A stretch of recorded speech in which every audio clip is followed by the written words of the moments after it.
Medicine is glorious. Diagnosing patients, practicing skills like suturing, emergencies on call. But believe it or not, a big part of your job, especially at the start, is going to be paperwork. Yes, unfortunately, the medical system is not as efficient as we would like it to be, and you will find that a big portion of your day will be dedicated to documentation. I have a whole series of the 3 most common types of documentation that you need to familiarize yourself with, because that's what you'll be doing day in and day out as a junior doctor. So make sure to have a look at those. Today, I want to talk about the next most important and common piece of documentation: discharge letters. This is a letter that a doctor in the hospital writes to a GP about a patient that they cared for. But you will find that there is a specific way to do this and key things to include and avoid. Keep watching if you want to see how to structure an effective discharge letter, things to avoid, and two practical examples at the end. So let's get into the things that you definitely want to include in the discharge letter. Number 1 is obviously going to be the patient details. Now, hospitals differ in the way that they do discharge letters. In my hospital, there was a template which already had patient details, an area for medications, etc., etc. So this is a list of things that you need to include, but you may have to adapt it based on the hospital you're working at. Number 1, like we said, is patient details. You must always include the date of admission, why they came in, and the date of discharge. Remember, you're writing a discharge letter to the GP, so it's really helpful for them to know what the initial reason for the patient coming in was and what was actually done later on. You then want to include key investigations and results. You don't need to copy paste the full scan results of a CT head, especially if it was normal, but put yourself in the shoes of the GP and think of what they would need to know about their patient. You must absolutely always include any changes to medications and why those changes were made. Remember, these patients have been in hospital and they probably won't recall everything that was explained to them. So it's really important that you mention these changes in the letter so that the GP has a copy for continuity of care. And now the plan. Like in all the documentation videos I've made, it's a similar story. It's really important to be clear and concise. For the patient's clarity, because the patient gets a copy of this letter,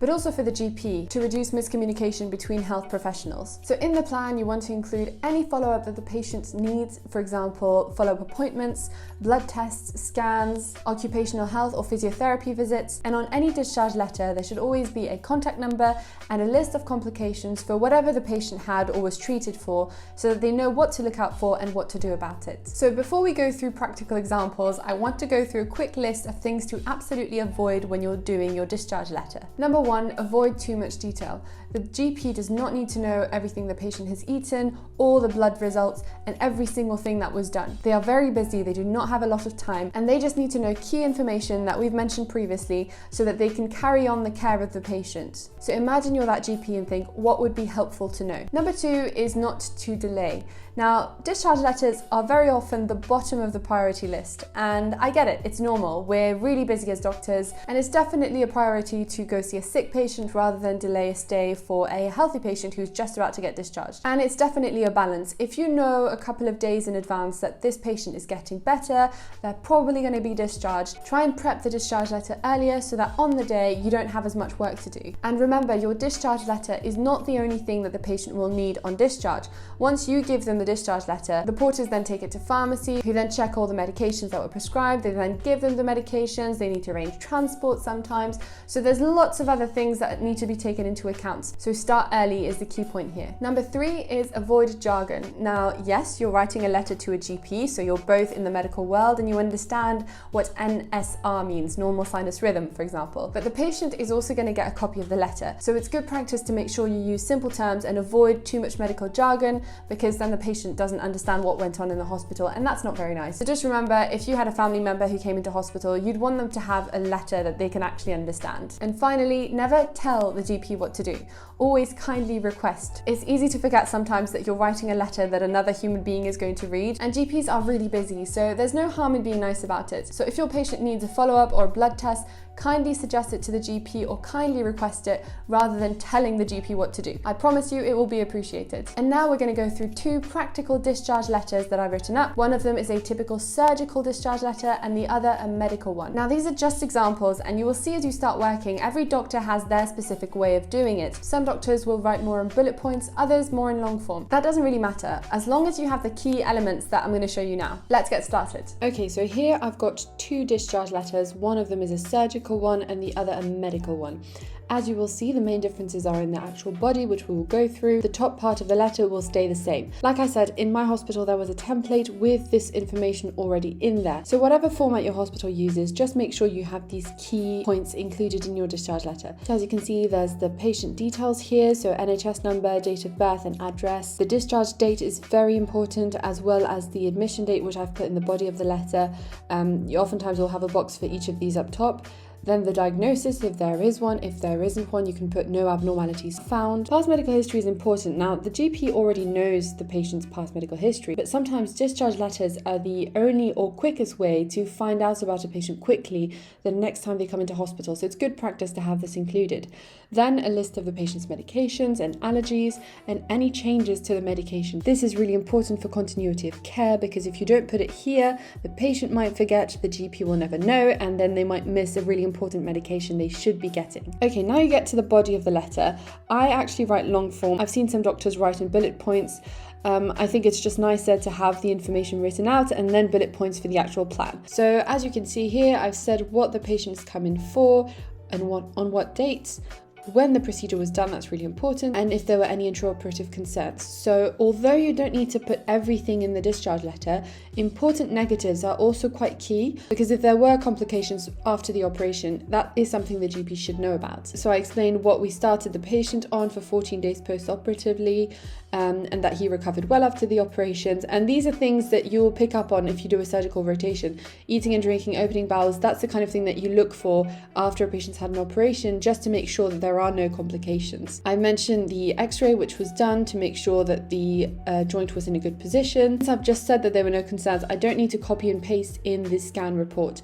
If there was a positive finding, you may want to get the exact wording of the radiologist, and in that case, copy pasting may be ideal. Again, I mentioned some important negatives. So the HB was stable. If you were worried about internal bleeding, then the HB might drop suddenly, and that the neurovascular status was intact. It's important to mention other members of the team that have been involved in their care. And now we get to the follow-up needed. So here I'm asking if the GP practice nurse could review the wound in 10 to 14 days, and the patient will also get follow-up under their consultant in 6 to 8 weeks. Finally, I think it's really important to always have a plan in bullet points. So even if you've mentioned the plan in the actual body of the discharge letter, it's really helpful when you're short on time as a GP to just look down at the plan and see everything in there. As you can see, I've confused the surgeon and the patient's name multiple times, which I've corrected, but make sure you have a clear and concise plan so that both the patient and the GP understand and there's no miscommunication. Finally, as I'd mentioned, you can put complications or warning signs. So these are things that the patient should look out for after their hip replacement. If you just put something like feeling generally unwell, then you leave it open to interpretation.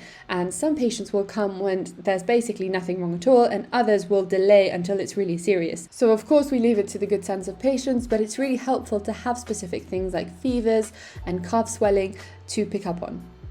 Finally, you end the letter with your name and your signature. Of course, if this is electronic, then you won't need to do any of that. It'll do it automatically. So this was a surgical discharge letter. Now we get to the medical one. Again, it's all similar at the top. So you've got the patient details, the discharge date, admission date is in the body again, diagnosis, past medical history, list of medications and changes. Again, really important. And here, the thing that's different about medical discharge letters is oftentimes you'll find that they're longer.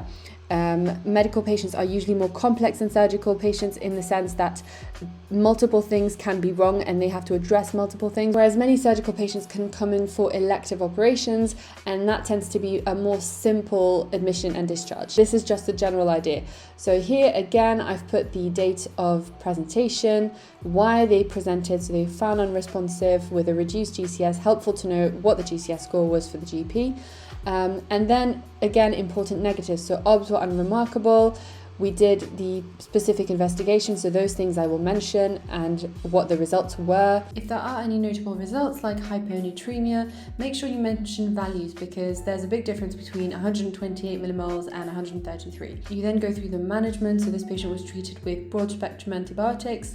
and did not need oxygen or dexamethasone. Again, important negatives, because a patient who does need oxygen or dexamethasone is much more poorly, and that gives a precise impression to the GP. I then explained that he was discharged with this possible impression of what's going on, and this is the plan that I want the GP to do. So again, you don't tell the GP what to do, you ask the GP kindly if they would repeat a blood test in 2 weeks to assess the sodium level and adjust the diuretic dose accordingly. And there's no harm in being nice in your letter, so you'll see each doctor has a different way of doing it, and this is just one way. And finally, the plan with a bullet point of repeating the blood test in 2 weeks.